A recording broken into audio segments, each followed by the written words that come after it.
Alright, hi everyone, my name is Jihye and my tech talk today is on Everything. It's a word I made up for AR everything. Are you selling a product? Everything. Add an image on top of your photo.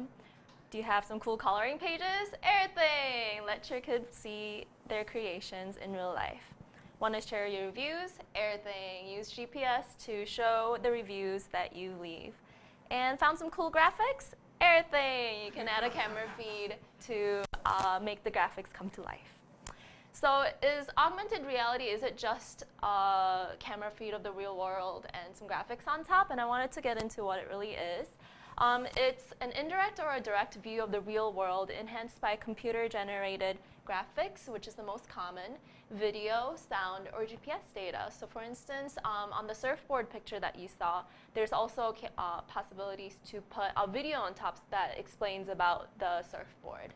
And then GPS data you saw with the review, or the most famous app that uses that is Pokemon Go. Often the augmented reality makes real-world objects interactive, and the picture that you see up here is a marker that you can use to make a 3D graphic appear when you see it with a device. So augmented reality can use markers, it can use GPS coordinates, or they can be markerless like you saw with this picture here. And then on the spectrum of the virtuality continuum, AR is on the left with the real world and some graphics on top, versus virtual reality makes you feel like you are in a place that doesn't really exist right there. With products like the HoloLens coming out, they kind of categorize themselves as mixed reality because you see the real world, but you also see objects that are anchored and you can approach them and interact with them. So some new terminology for you. And of course, the hardware isn't limited to phones. There's like contact lenses coming out. I heard one person also got like a surgery to be able to see things, crazy stuff going on.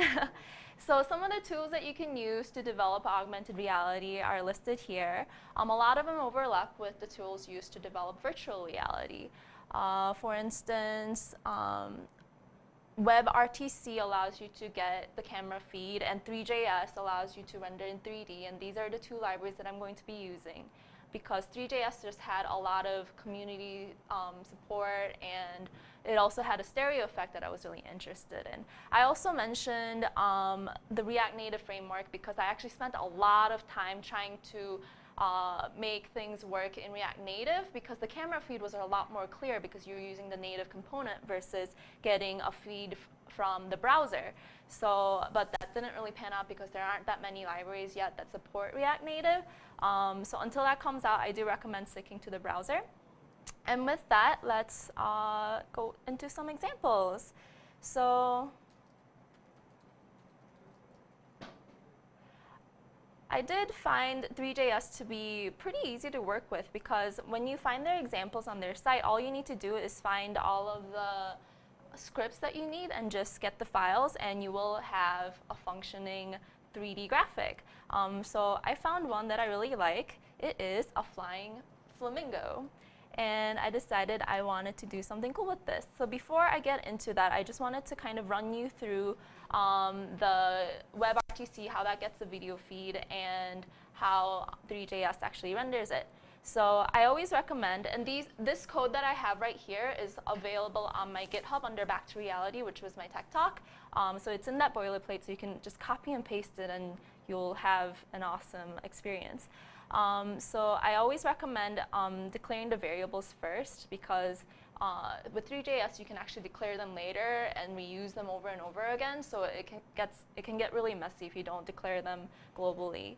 And then this right here, it just gets the, I don't know if you can see that, it gets the video feed, and you can set the options for the minimum resolution that you want and the frame rate that you want, and you can also set options to, if there is a higher resolution, use those instead.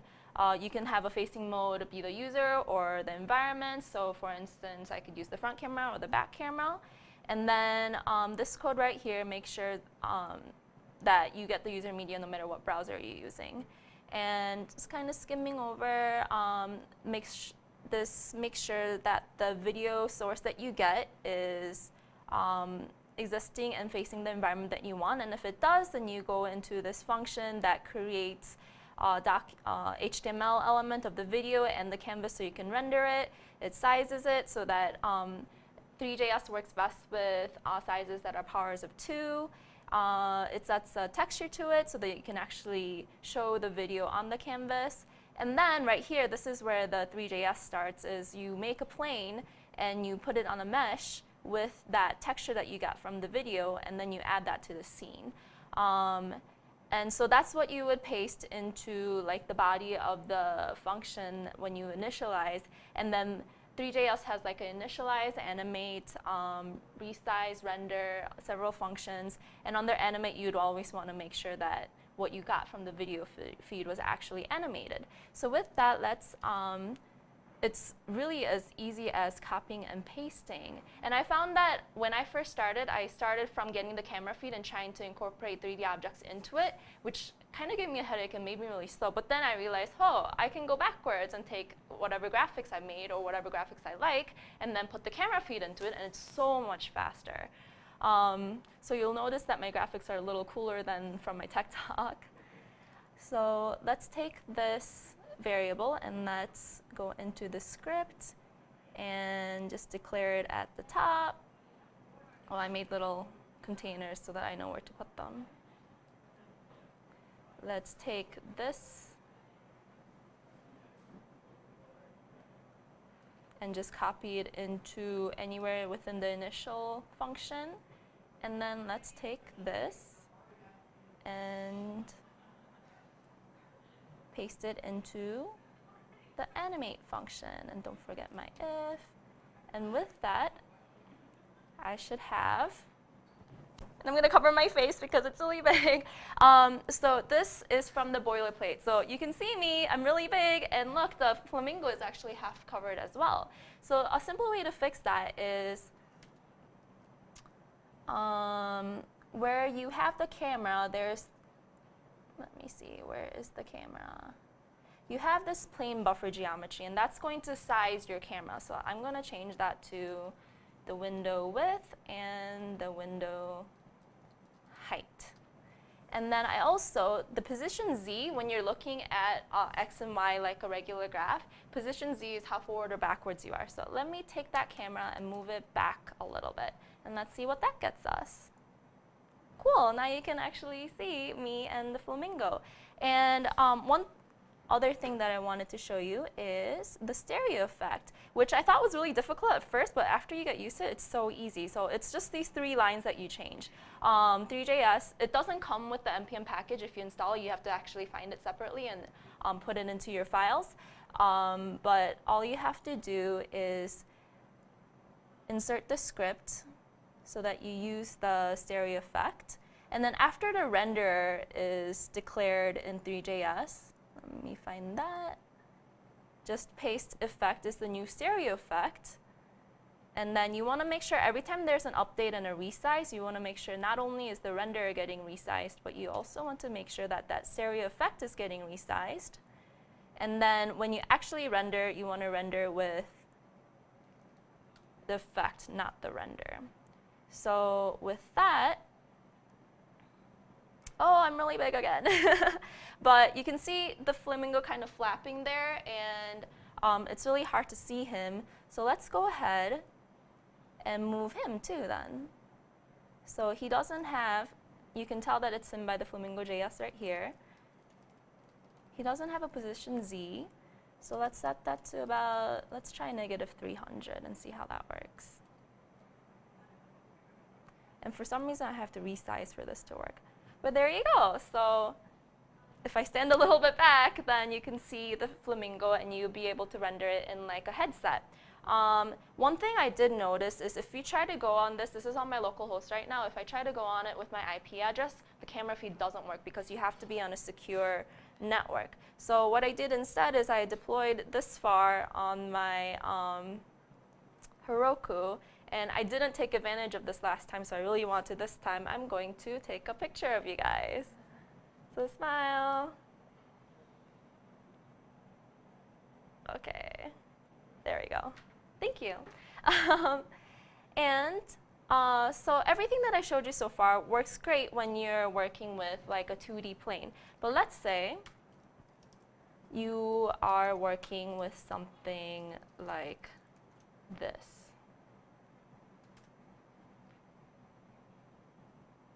It's a Minecraft app, and look what happens. You can see me on like a really big screen, but that's not really what we want to go for. I haven't quite figured out how to fix this yet, but I do know it has something to do with rendering your, let's go into that. So right now we are doing our camera as a 2D canvas, right? So what you'd want to do instead is make it into like a square or a sphere. And I happen to know that takes a radius and some segments and some rings. So if I do that instead, I get, let's see if I can see it, a circle. And you can see me on that circle. So what you'd want to do is set that size big enough so that it kind of surrounds the world, and wherever you look, you're able to see yourself. Cool. So getting back to my slides, I just wanted to talk about some of the limitations with using Three.js and WebRTC. So you can see that the WebGL is compatible with most browsers, but the WebRTC doesn't work so well with Safari. Also, you want to worry about image registration. It's good as long as the graphics are good. Image registration is how well does it look like it's part of the actual world. And then video resolution, as I mentioned with React Native, tends to go down when you're working with WebRTC. Another problem I noticed was latency, and if you see this video, you'll see why. So latency is how fast it's the delay that you have when you're working with things like VR or AR. So those are some of the limitations that I found. But as long as you're not interacting with the real world, I think there's a lot of possibilities in just copying and pasting what I've put up on GitHub. So I hope you guys use it and enjoy. Thank you.